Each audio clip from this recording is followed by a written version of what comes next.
Welcome to Spirits on Spirits, the podcast where we mix ghost stories with a little liquid courage. I'm Aidan. And I'm Nate. And together we'll dive into the eerie, the unexplained, and the downright terrifying, all while enjoying a drink or two. Each episode will explore haunted places, ghostly encounters, and paranormal mysteries, pairing them with the perfect cocktail to keep our nerves steady. So grab a glass, turn down the lights, and join us as we sip, shiver, and swap some spine-chilling stories. Because here at Spirits on Spirits, the only thing stronger than the ghosts are our drinks. What up, Halloweeners? Welcome back to another episode of Spirits on Spirits. This is our Halloween episode, coming at you from Salem, week of Halloween. Happy Halloween to all you out there. We are so excited to be filming this special, or recording. We're not filming. Recording our Halloween episode for you all. Give you a little something extra to get you through that morning portion of the day until the festivities can begin in the evening. Aidan, welcome. Happy Halloween. Happy Halloween, Halloweeners. Yeah. We thought it was a no-brainer as a Halloween podcast, or as a haunted and spooky podcast in Salem, Massachusetts. We were like, we need a Halloween episode. Yeah, on Halloween, Yes. We got to give the people something. Absolutely. So, Abso-friggin-lutely. Now, our Halloween episode is a little different. Aidan, do you want to explain to people how it's a little different than normal? so as anybody who's listened to the podcast before would know, we normally do one city per episode that we each find a story for.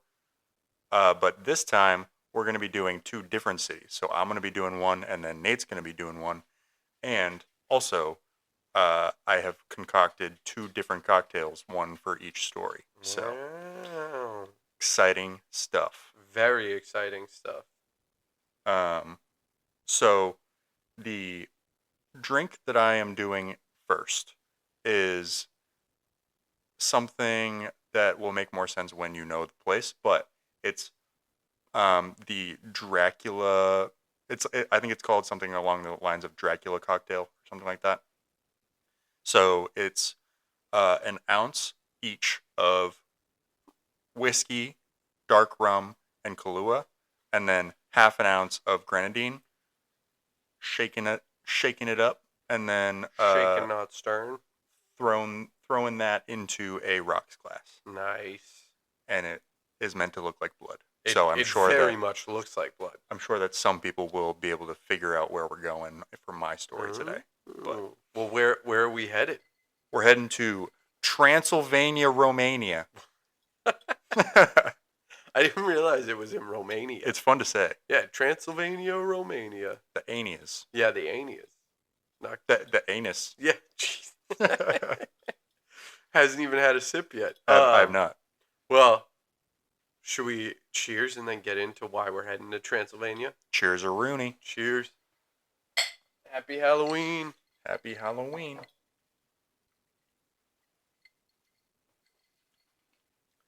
Yep. It's about what I expected. Pretty much all booze. Now, how do the flavors mix though? 'Cause Honestly, like you can really taste the Kahlua.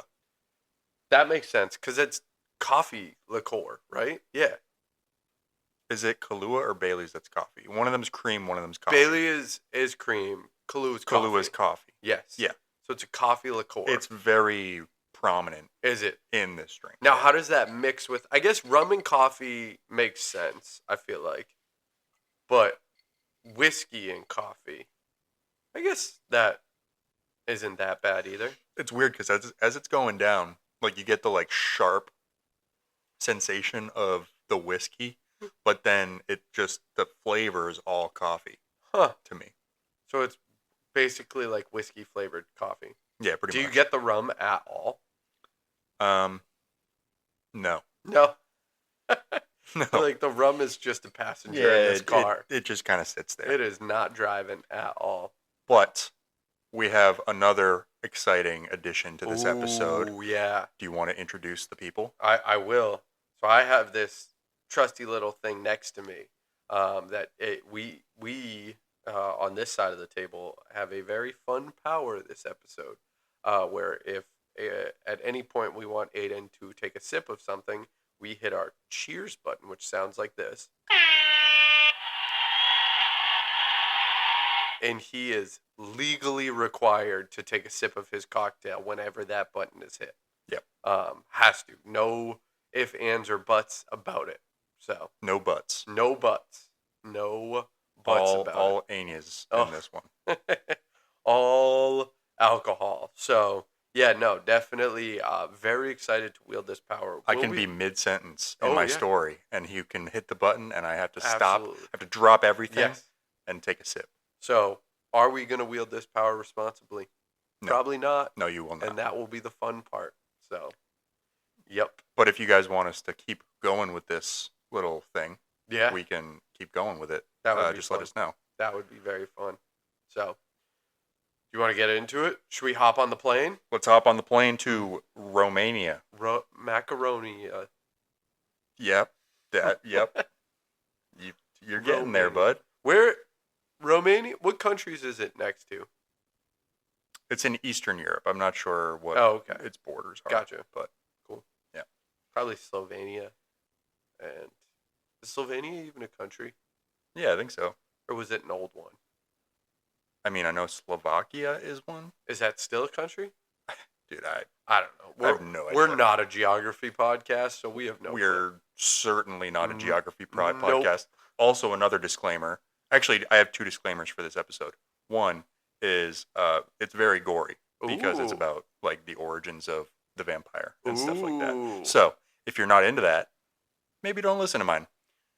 The other disclaimer is that there's a lot of big, scary words in this. I am going to mispronounce a lot of it. I apologize in advance. Gotcha. You're going to have to bear with me. So, let's get into it. So, that was quick. Cheers. Cheers. Oh, man. Can't let him get comfortable. Just got to keep him on his toes all night. All right. Now that we've taken a sip, we can actually get into my story. So, nestled deep in the heart of Eastern Europe lies a land cloaked in mist, legend, and contradiction. Whoa. Transylvania. Its very name conjures images of brooding castles, howling wolves, and the sinister figure of Count Dracula looming over the mountains.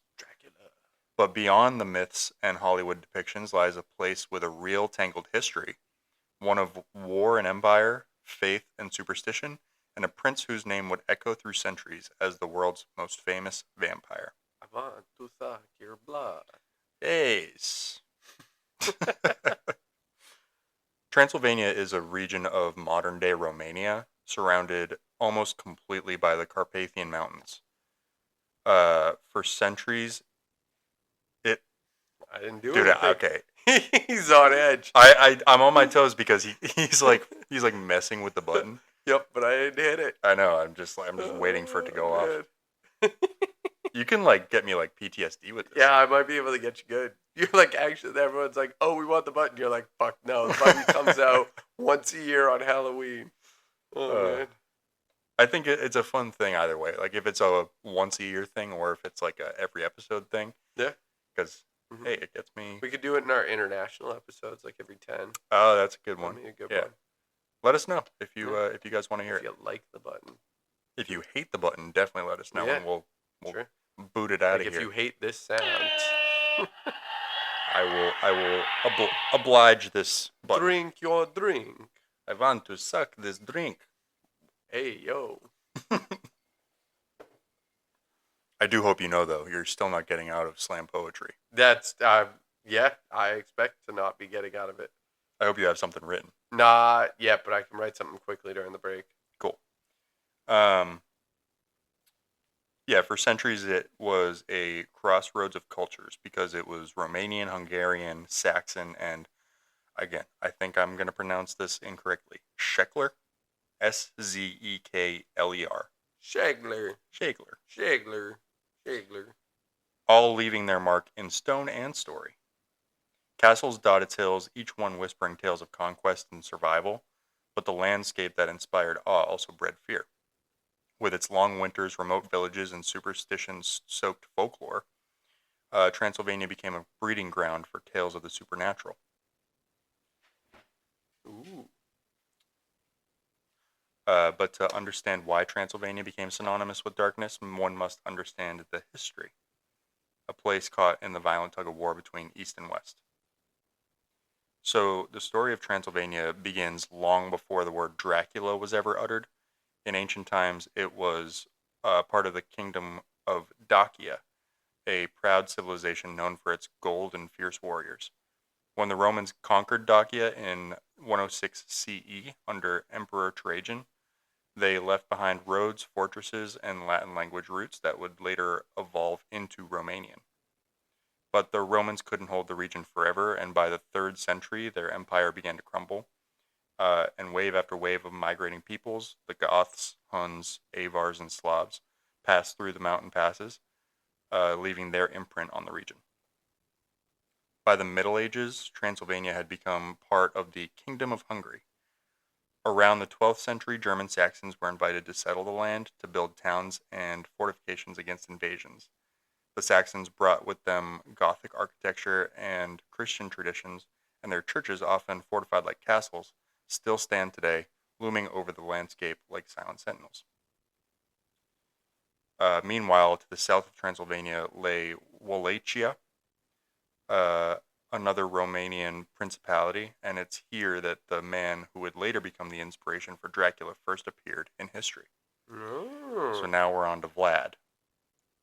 Vladdy. The real name Dracula was not born from fiction. It belonged to first to a man, a prince, a warrior, and depending on who you ask, either a national hero or a monster. Vlad III, known later as Vlad, I think it's Tepes, or Teeps, or Vlad the Impaler, was born around 1431 in Sigasawara, Oh, well. I think. Yeah, it's definitely not how that's pronounced. No, if you could see the symbols around there's these letters. Symbols? Oh, yeah, there's symbols. Jeez. Yeah, it's definitely not pronounced correctly. A small Transylvanian town that still looks much as it did in the 15th century. His father, Vlad II Dracul, was a member of the Order of the Dragon, a chivalric order founded to defend Christian Europe from the Ottoman Turks. That's a cool name. That's a cool name. Order of the Dragon? Yeah. You're like, Yes, I am in the Order of the Dragon. Yeah. The word Dracul in Romanian means both dragon and devil, depending on context. So his son became Dracula, literally son of the dragon or son of the devil, depending on the translation. Vlad III's childhood was marked by treachery and blood. His father sought peace with the Ottoman Empire, but it came at a price. Young Vlad and his brother Radu were taken as hostages by the Sultan to ensure their father's loyalty. They spent years in captivity in the Ottoman court, where Vlad would learn Turkish military strategy and the brutal methods of the captors. When he was eventually released, he returned to a homeland in chaos. His father and older brother had been killed by rival factions, and Wallachia was a land torn apart by betrayal and invasion. From this storm, Vlad rose to power, determined never to be powerless again. His rule over Wallachia was short but infamous. Between 1456 and 1462, he ruled with a combination of cunning cruelty and ruthless efficiency. His enemies were many, the Ottoman Empire to the south, the Hungarians to the west, and noble families within his own borders who constantly plotted against him. To Vlad, the only way to secure peace was through fear. He became notorious for his preferred method of execution. His name is Vlad the Impaler, so what would his preferred execution method be? Impaling? Impalement, yeah. Whoa. What kind of impalement? So victims were hoisted on wooden stakes and left to die slowly, displayed along roads or outside cities as warnings. Chroniclers tell of forests of the impaled, thousands of bodies skewered upright, swaying in the wind. Ew. Dude. That's intense. Imagine the smell. Yeah, that's not good. No. Understatement of the century. That's not good. In 1462, when Sultan Mehmed II invaded Wallachia with an army vastly larger than Vlad's, the prince turned to psychological warfare. One person described how the Sultan's army stumbled upon a valley filled with 20,000 impaled corpses, Turks and traitors alike, their faces frozen in agony. The sight was so horrifying that Mehmed reportedly turned back, unwilling to continue. To the Ottomans and rival nobles, Vlad was a monster. To his people, he was a protector, a brutal but necessary defender of Wallachia's independence. He enforced harsh laws, but also rooted out corruption and punished theft, even ordering that a golden cup be left at a public fountain, untouched by fear of theft. But in the end, cruelty breeds enemies, and Vlad was betrayed, captured by the Hungarians, and imprisoned for years. When he was finally released and tried to reclaim his throne, he was killed in battle around 1476. His head was sent to the Sultan, displayed on a stake in Constantinople as proof of his death. His body was buried in an unmarked grave, though legends say it was moved or stolen, leaving behind another mystery shrouded in fog. And that, in the eyes of history, was where Vlad's story should have ended. But centuries later, his name, Dracula, would rise from the grave. The transformation of Vlad the Impaler from medieval prince to immortal vampire began not in Transylvania, but in Victorian England. In 1897, an Irish writer named Bram Stoker published a novel called Dracula. Though not the first vampire story ever written, it became arguably the most well-known. All right. Cheers. Cheers. I was wondering when that would happen. I know, I was letting you go. I was getting into the story. I was like listening to the history. It's funny because I think I don't know, I didn't know much about Vlad, but you always thought like just bad guy. And Bad guy. Yeah, but it sounds like he had his reasons for being bad guy type of thing. 20,000 impaled people? That's a lot of impaled That's a people. lot of people. That's just one instance. That's not even like over his career. That's like one field of people. Yeah. But yeah, it became arguably the most well-known vampire story, and it was Stoker who cemented Transylvania as the land of the undead. But he never visited Romania, apparently. He gathered his information from books, travel logs, and folklore studies that were available in London's libraries. He found a brief reference to a 15th century Wallachian prince named Dracula in one of the books that he read, who was noted for his wars against the Turks and for his cruelty. So it's likely that Stoker was struck by the name Dracula and borrowed it for his fictional account. Originally, he had planned to set the story in Styria in Austria, but after learning of Transylvania's dark reputation and remote geography, he moved the setting there, and the rest, as they say, is legend. Stoker's Count Dracula is a creature of both horror and allure. He is an ancient nobleman dwelling in a castle high above a rugged Transylvanian landscape. When the young solicitor Jonathan Harker arrives to assist with a land purchase in England, he quickly realizes his host is not a man at all, but something far older, sustained by the blood of the living. The Count's journey from his Carpathian home to Victorian London mirrors the fears of Stoker's time, and the anxiety of invasion, the corruption of purity, and the clash between old superstition and modern science. The novel is told through diary entries and letters, giving it an almost documentary realism that made the horror all the more convincing. Huh. Though Stoker's vampire was fictional, the details, the eerie castle, the misty mountains, the night creatures, were all drawn from the real Transylvanian landscape. And it's here, in this merging of myth and fact, that the story of Dracula became immortal.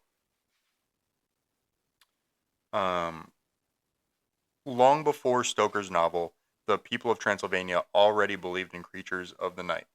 The Strigoi undead spirits said to rise from their graves to torment the living, were part of Romanian folklore for centuries. These restless souls were thought to be caused by improper burial, a life of sin, or curses. Villagers would sometimes exhume bodies suspected of being strigoi, staking them through the heart or burning them to ensure they stayed dead. Such beliefs weren't mere superstition. In isolated mountain villages where disease spread quickly and explanations were not very present, the line between life and death seemed fragile. When a villager died suddenly or animals grew sick, suspicion often turned to the graveyard. Even bats, wolves, and blood, all elements of vampire myth, had roots in Transylvanian life. The Carpathians were home to wolves that prowled at night. The bats often roosted in the towers of ruined castles, and the perfect imagery for gothic horror was present. This place sounds fucking terrifying. It does sound terrifying, and it apparently is always like misty and like just super always remote. Damp. Yeah, just always. You're always a little sweaty. Yeah. And it's super remote. Oh shit. So yeah, things like this would just be terrifying. Horrifying. Yeah, absolutely horrifying. Stoker's genius was not in inventing the vampire, but in synthesizing creatures or centuries of myth, fear, and history into a single figure, which ended up being Count Dracula, the undead aristocrat who embodied both death and desire. When people imagine Dracula's castle, they often think of Bran Castle, perched dramatically on a cliff near Brasov. With its turrets and towers, it certainly looks the part. What? Turrets? Oh. What did you... I thought you said turds. Turds and towers. With its turds and towers? And I was like, geez. Yeah, with all the shit running through it. Though there's no evidence Vlad the... Fair enough.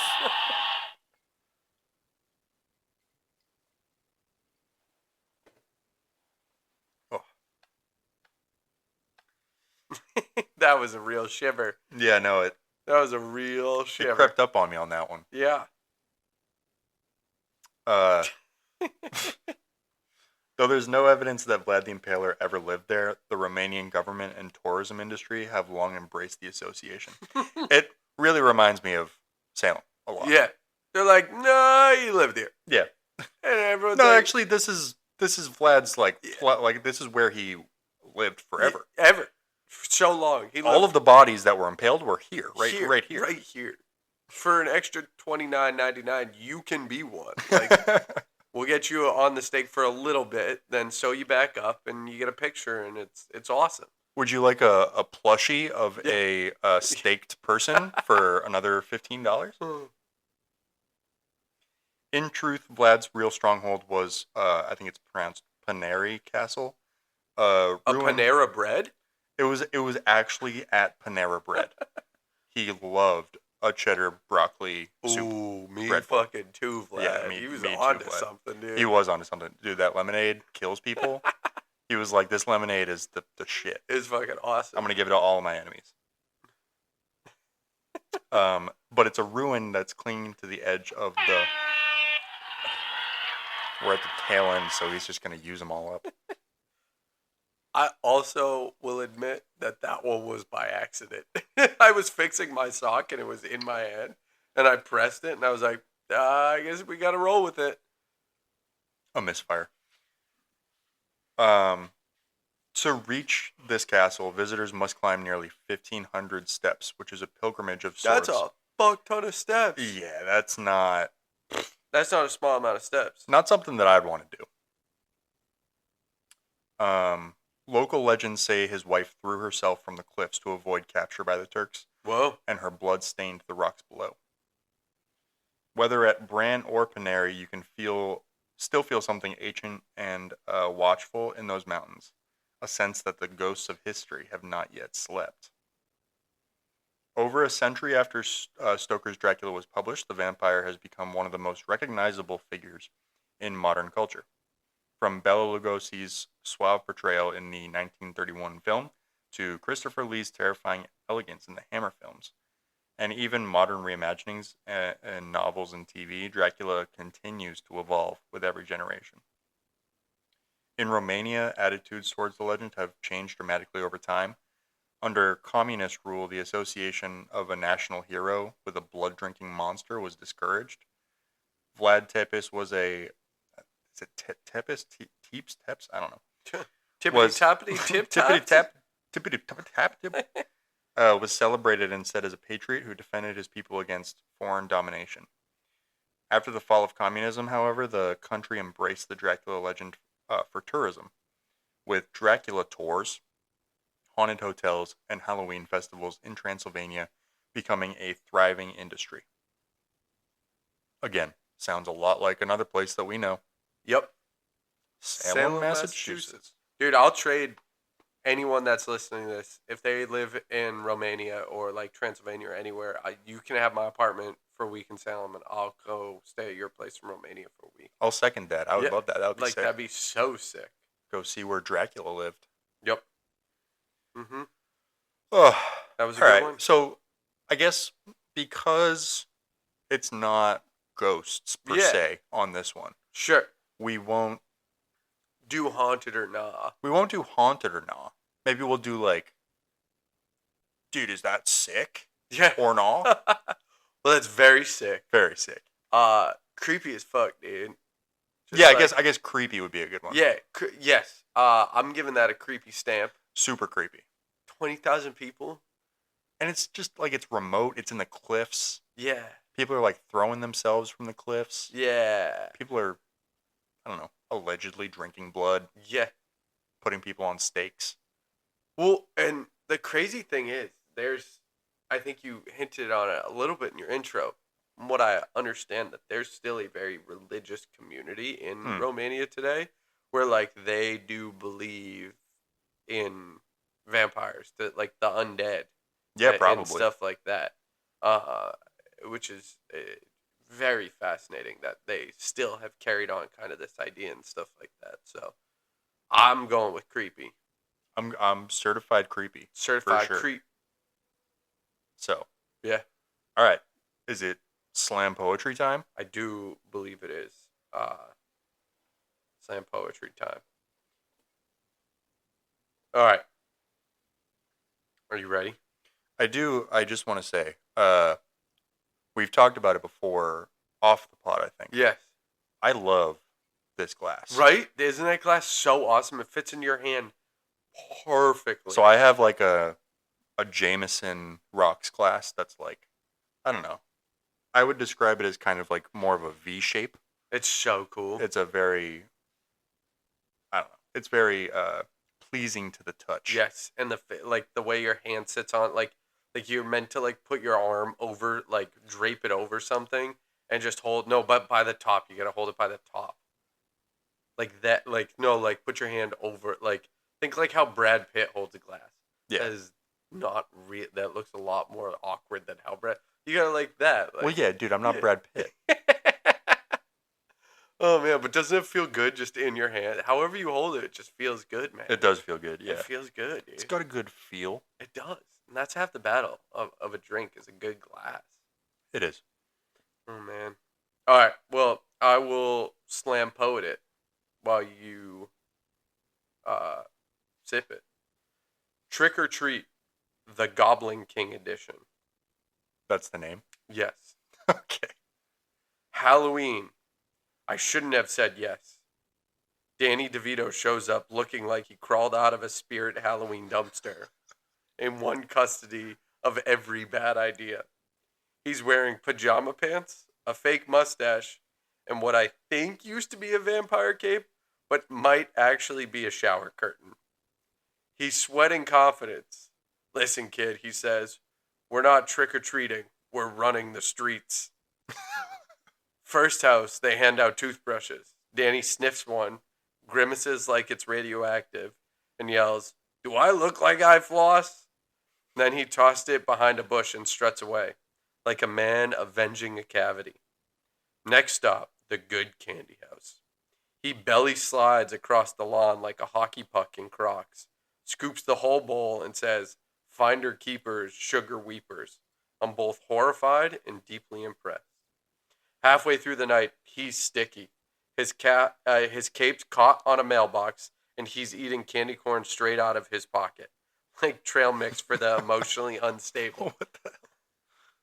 He's haggling with children now, offering expired coupons for mini Reese's. One kid takes the deal. We both respect the hustle. By the end, we're sitting on a porch, wrappers everywhere. He's breathing heavy, hair wild, and says, "You know what, kid? Halloween's about commitment, and also about taking candy before anyone else does." He laughs, a raspy gremlin cackle that smells faintly of caramel and regret, and honestly, that's the spirit of Halloween. There you go. That was beautiful. Thank you very much. I appreciate it. All right. So for the first time in Spirits on Spirits history, I'm about to get up and make myself a different cocktail for the second story. So exciting. So, all right, we will be right back at you. Burbs. We're so back. We reloaded. Well, we didn't reload. Well, I guess we did reload, but with new things. I loaded the new gun. You loaded the new gun. My story, this spooky Halloween episode, is about Sleepy Hollow, New York. Ooh, oh my, too quiet. Yeah, about Sleepy Hollow, New York, one of the most infamous places in all of the land, filled with eerie stories, heavy fog, and a trop that will fill your dreams with nightmares. Cool. What are we sipping on for this Sleepy Hollow portion? So I didn't follow a recipe for this. Ooh. I kind of created it on my own. I basically took an Irish coffee and added some pumpkin liqueur to it. Love it. Oh my gosh. Yeah. So it's 8 ounces of coffee, 1 ounce of Irish whiskey, heavy cream, and then another ounce of the pumpkin liqueur. That sounds amazing. We'll see how it turns out. I have no idea. Very curious. Cheers. Cheerio. And I'm drinking out of my pumpkin mug. That was bad clasp. And I also just absolutely shouldered the microphone while I did that. So if all you hear during that clasp is that is my left shoulder just giving the mic the business. So, yep. Okay. Oh, man. Oh, God. It's not even the taste. The heavy cream got, chunky. Ew. Because it does. And What? When does heavy cream get chunky? it just, when it sits for a little while. Did it sit gets for chunky. 4 days? Did you make this 4 days ago? No. In the container, it got chunky. Oh. And then I didn't, filter. Well, stir it. I'm fine. You're not going to want to, that face, you're not going to want to make every time. No, you have to take a I sip. got a chunk. Oh, okay. But All right. most of it's not chunky. It's just there's a little, Gotcha. there's a few chunks. Yeah, Cool. I'll take another sip. See if there's another chunk. We're chunk hunting. Yep. Yep, it's a chunky drink. Get a spoon and unchunk it. It's fine. I'll be fine. I'm just going to make you chunk it up all episode. Oh, man. Okay. Yeah, the face was a texture thing. It wasn't a Gosh. The flavor's actually pretty good. Is it? Just coffee. It's a more or boozy less. pumpkin coffee. Yeah, there's a little hint of some booze, Gotcha. but it's mostly just coffee. Are you a PSL guy? Do you like pumpkin coffee and stuff like that? No, I Really? don't. I like pumpkin donuts. Dude, the pumpkin donuts I've had I've an had so alarming many. amount this I've year. had so many. Alarming amount. So, I live very close to the Dunkin' Donuts in Yes. Salem, Massachusetts, that did the purple, Yep. droopy liquid shit for their decorations on the Yes. building. So, anytime that I want to go and get a pumpkin donut, it's everyone and their mother is taking pictures. and is stuff taking like that. pictures. Yeah. in the Dunkin' Donuts, just Mm-hmm. getting their morning coffee or whatever. But I'm like, dude, literally, like, so we're filming this in the last week of October. Next week, it'll be empty. Yes. That Dunkin' Donuts will be empty, It's amazing. and Yeah. it will pretty Mm-hmm. much be empty for the next 11 months until October comes Yes. back around. Mm-hmm. Can I tell you a secret? Yeah, Just a little secret. This is a no judgment free zone. judgment free. Last week, Thursday, I had 3 pumpkin donuts. That's it? That's the secret? Well, last week, Friday, I had 3 pumpkin donuts as well. That's not that. Last week, Saturday, I had 20 pumpkin munchkins. 20? We bought a box of 25 and I ate 5. And I ate 20. I mean, that's probably about the equivalent of like. Yeah, there's 3 or 5 4 munchkins donuts. per donut. So. Yeah, so you're fine. But I had 9 pumpkin donuts over the course of 3 days. No, that's honestly fair because on, what was it? I don't know, Saturday or Sunday? Yeah. I think Sunday. I woke up and I was like, you know what? I'm going to go and brave the line and I'm going to get myself some pumpkin donuts. I sat in line for 45 minutes. Really? And it was packed. It was a Sunday morning. I was dumb. Guess. What time do you go, though? I went at like 11:30. Yeah, that's way too late. You got to go every Saturday I go to that Dunks after my run, and it's like 9:30, and it's crowded, but it's not that crowded. But at the same time, I was braving a hangover from a party that you threw. That's fair. And I didn't wake up until like 11. That's fair. So I went at 11:30. I braved the line. I got myself 5 pumpkin donuts. Carson had 1. I had I had the rest of the 4. You had 4 pumpkin donuts. I had 4 pumpkin donuts on one day. That's amazing. Dude, I fucking love pumpkin donuts. Oh, they're the best, dude. I'm dreading the day that they go back out of season. Dude, you know which one I really liked and they got rid of it? It's similar to the pumpkin donut with that like glaze on the outside. They used to do a gingerbread one for not Halloween, but for Christmas. And that was fucking awesome. I am just not a gingerbread guy. Dude, why do you not like gingerbread? I just don't love it. It's awesome. I just love food, holiday foods and stuff like that. I'm also, the older I get, the more my sweet tooth is like coming out and stuff like that. Same. I know you're a big ice cream bowl before bed guy. Yes. I'm the same. You know what I've been doing lately? Like this past, I think it's my like seasonal, like the sad or whatever it is like getting to me, dude. Because I'm doing bowl of ice cream. I do a Kit Kat. I break it up, put it on the bottom. Ooh. Put some M&Ms on the bottom. Then do the ice cream on top. Then do another layer of M&Ms. Do hard shell over it so it like freezes it in and like it's sitting on top. Then whipped cream. Then more M&Ms. That's a process. Yeah, it's a Sunday. It's legit, dude. I'm in a bit of a health kick right now. Yeah. So I've been doing, instead of like in a bowl of ice cream, I've been doing a Yasso bar, which is like a frozen yogurt bar. How is it? It's actually really good. It's a coffee with like chocolate chunks in it. Nice. Very good. Nice. But I'm throwing a Halloween party on Friday. Yeah. On Halloween. And part of the like not decoration, but like dessert decoration thing. Carson got a bunch of like a ginormous bag of the sour gummy worms. So I'll probably end up incorporating that into my frozen yogurt, like orange leaf style. Nice. There you go. Remember orange leaf? Oh yeah. Rest in peace. Were you able to do that with your allergy? Yeah, I could eat it. Oh. I could eat. I don't think I did toppings, but I could eat the yogurt. Okay. Yeah. No, yeah, it's good stuff. But all right, should we get into Sleepy Hollow? Dude, get into it. I'm excited. So I wanted to. So unlike yours, it's not a lot of history behind the myth or the legend of Sleepy Hollow.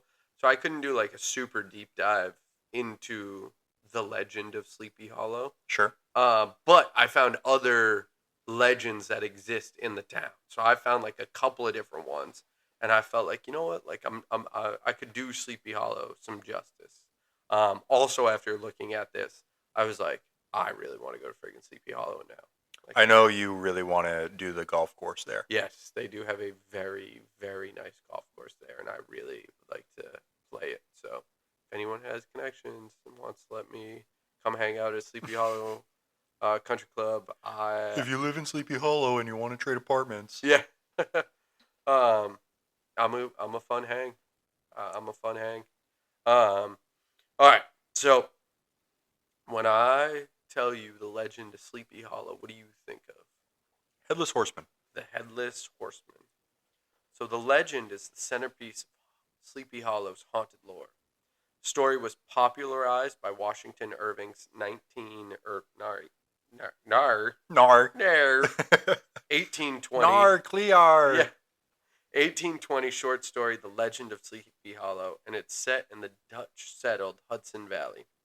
According to local tradition, a nameless battle of the American Revolution left a mounted Hessian soldier decapitated by a cannonball.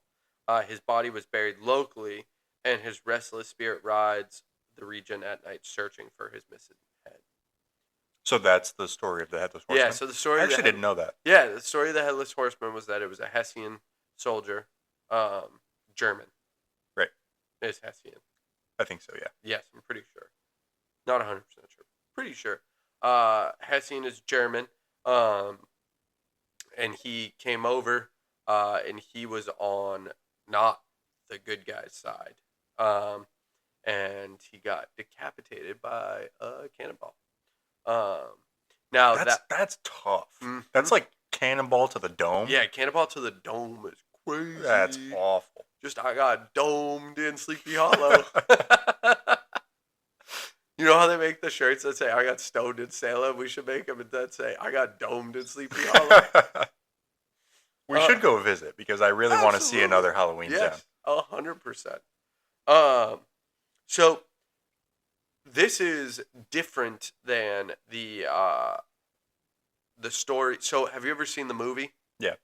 So you know how the story in that is a little different. Yeah. Like he's got a pumpkin head. Well, no. Hold on. Sorry. I sneezed. That was something. Bless me. Thank you. No, he was like a mercenary, and he came over just to kill and all that stuff. So he was murdering people. Yeah, I didn't really remember the plot. And then the little girl like snaps the twig and stuff like that. So then they find him and chop him up and stuff like that. Okay. So, a little different than the movie. But yeah, that is the gist of that, and he rides at night to find his head. In the original story, Ichabod Crane is the schoolmaster, and he's pursued by the horseman as he rides home after a party. So, disturbing and gory question here. Yeah. He's searching for his head. Yes. Wouldn't it just be like exploded? Maybe. Like it would not be a head, it would be like... Scientifically, you might be onto something. You take a cannonball to the dome, if you get domed... It's not staying intact and like coming off of your body. It's like exploding into multiple different pieces. Getting domed by CB can really turn you into tiny pieces. Yeah, CB to the dome is... I took a CB to the dome. We should make a Euro pop Sleepy Hollow song. I took a CB to the dome. Someone does a techno remix. Mm-hmm. I don't think we're going to get copyrighted. CP to the dome. Yeah. To the dome. I got to find my head. Yeah. Don't think we're going to get copyrighted for that one. Well, it doesn't exist. No, exactly. That's ours. That is... Yes. If you use that out there somewhere, we're copywriting you. We're coming for your asses. We're going to eat your asses. So that is the main legend of Sleepy Hollow. Now there was actually other headless rider tales. There was the Irish Dullahan, uh, and then the German wild huntsman um, that existed in their respective places. And he took and borrowed that and built the Sleepy Hollow legend of the headless horseman. That's pretty cool. Yeah, pretty cool. Um, Now the second one is very interesting. The Woman in White at Raven Rock. First off, this town has just like spooky sounding name things. Like Raven Rock. Raven Rock. That's sick. Sleepy Hollow. Yeah. Tucked away in the woods of the Poconos? Pocatinco Hills, Buttermilk Hill area. Near what is now known as the Rockefeller State Park Preserve lies a deep, dark glen in a large rock formation called Raven Rock. Its remote Jesus, I can't speak tonight. Atmospheric nature spawned local ghost stories. Ooh. Now, there's two versions of this story. One version is a woman was out collecting firewood or traveling in winter storms and became severely lost in a snowstorm and sought shelter near Raven Rock, drifted in snow, and perished there overnight. Since then, her spirit wanders the glen, her cries said to echo like a howling wind just before storms. Whoa. Yeah, that's crazy. So she warns people that storms are coming. Could you imagine, like, most places have... Oh, sorry, I just bumped the mic. Most places have the Weather Channel. In Sleepy Hollow, it's like, oh, Glenda's yelling in the canyon again. Yeah. It's like, oh, we're getting a lot of snow tonight. Wait, hold on. Let me. Oh, wow. It's going to be like 6 inches at least. Yeah. Dude, the school superintendent not focusing on meteorologists. He's like listening for Glenda to be like, oh, shit. Oh, it's a snow day. I should cancel school. Buses definitely can't run in that. You're like, there's 12 feet of snow on the ground. She's like, Glenda's not yelling yet. I'm not canceling. Oh, man. Oh, that's good. That's pretty good. Another version. A young woman dressed for an elopement or meeting a lover arrived at the cliff/rock for her appointment, but the lover didn't show because a storm came. She waited until she froze or fell to death. Her ghost in white still haunts the site. Mm. So, crazy. Sad. I feel like the woman in white is always a sad one. Yeah. Now, apparently, there is another ghost at Raven Rock as well. A Native American maiden killed by a jealous lover, a colonial woman who fled a raider. So, yeah, I thought that was interesting. Does that have anything to do with the Las Vegas football team, the Raiders? No, I don't think so. No. I don't think so. But maybe. The next legend of Sleepy Hollow is the ghost of Sybil Harris, king at the King Mansion. The King Mansion, also called the King House Mansion, is part of the Terrytown House Estate, an old Gilded Age estate in Sleepy Hollow, built around the late 19th century. The legend is that Sybil Harris King, daughter-in-law of Thomas King, is said to roam the second floor of the mansion. Guests report footsteps, orbs, shadows, the feeling of someone pacing outside their door, and then many associate room 293, said to be where she died on August 1st, 1955. Now, some report she appears in a white gown or manifests as flickering shadows.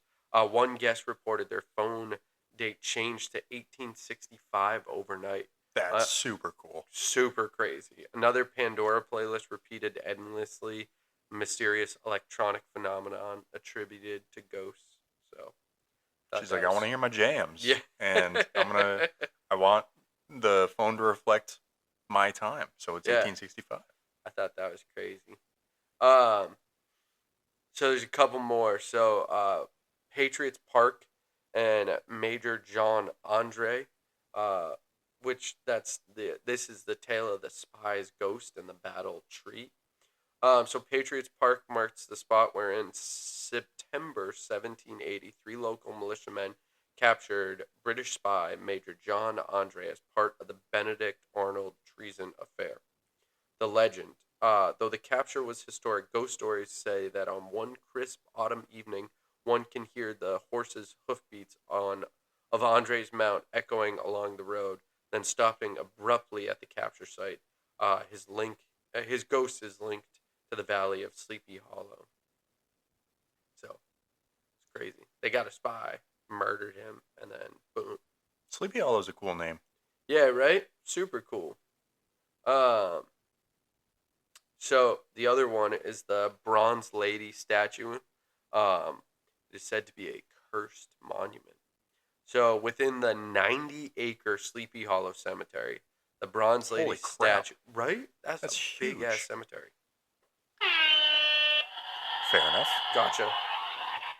Um, was erected in 1903 in memory of Civil War General Samuel Thomas. Now, the legend is that the widow of the general reportedly disapproved of the look of the statue. And then when repairs weren't done, the sculptor smashed the statue's head. From then on, legend says that if you're to knock on the general's tomb door and peek through the keyhole, you'll have a bad dream that night. Oh. Well, yeah. Maybe we should go knock. No, why would I do that? The worst that's going to happen is a bad dream. It's not that bad. Dude, you say that if you've had really bad dreams, like, like, you could be fucking like, I just murdered 12 people in my dream and the cops are coming for me, and then they wake up and you're like, oh shit, I'm fine. But then you still are like, But then you wake up. I guess. I don't know. Now, the last one is Wiley Swamp, the Misty Hollows of Dreams. So there in Sleepy Hollow was a marshy area. It is now drained, but there's a marshy area called Wiley Swamp that featured the legend of the Headless Horseman's chase. The story says that the horseman begins his pursuit near the marsh / creek crossing and then passes through what used to be the swampy land. The fog, still water, reeds, and creeks contribute to this haunted atmosphere. So I thought that was another cool one. Obviously, that ties back into the Headless Horseman one, when the rest do not. But I thought that was very cool. Certified creepy. Certified creepy, right? Like certified sick, but also certified creepy. I feel like every corner you turn, there's just a different creepy ass thing that happens there. Yeah. So creepy as fuck. Certified. Certified creep. All right. Ending it on a high. Ending it on a high. Well, happy Halloween to all of you ghouls, goblins, and goofy goobers out there. We appreciate you all. We hope you all safe and healthy All Hallows Eve. And we just appreciate you all. Yeah. Happy Halloween. The way you said that, I was like, oh, we appreciate it. And you're like, yep. Cool. Yep, thanks. Yeah. Thanks. All right, bye. Yeah. All right, well, we will see you all again for our normal scheduled programming on Monday. Until then, cheers. Cheers-a-roon.